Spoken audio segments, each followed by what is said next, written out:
Chainsaw Man está lleno de locura, sangre y caos, pero hay una escena en particular que marcó a todo el fandom y que muchos siguen viendo como pura violencia, cuando en realidad es una metáfora clarísima que el autor Tatsuya Fujimoto dejó a propósito. A ver, hablo de la escena de la puerta. Sí, esa puerta que Denji ve en sus sueños, esa que siempre está cerrada, esa que Pochita le advierte que nunca abra. La mayoría la recuerda por el shock, pero lo que representa el trauma reprimido. En entrevistas y materiales oficiales, Fujimoto confirmó que esa puerta es la manera en la que Denji evita enfrentar su pasado, su dolor y todo lo que su padre le hizo vivir. La escena no es terror por terror, es una visualización de cómo funciona la mente humana cuando guarda un recuerdo tan doloroso que decide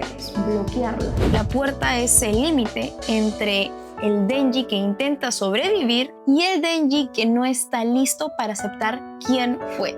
Y por eso es tan impactante, porque detrás de toda la locura de la serie hay un protagonista que es literalmente un niño roto, intentando no derrumbarse. Lo más fuerte es que Fujimoto usa esta escena como un símbolo de identidad. Denji no es solo un personaje cool que se transforma en una motosierra. En realidad es alguien que vive huyendo de un recuerdo que lo persigue incluso mientras duerme. Y cuando esa puerta finalmente se abre, se revela la verdad que definirá su vida para siempre. Esa es la imagen de Chainsaw Man. Te muestra violencia en pantalla, pero el verdadero golpe siempre es emocional. Sígueme y no te pierdas más del contenido real del mundo del anime y friki. Y recuerda lo que dijo Himeno Agi: no tienes que hacerlo solo,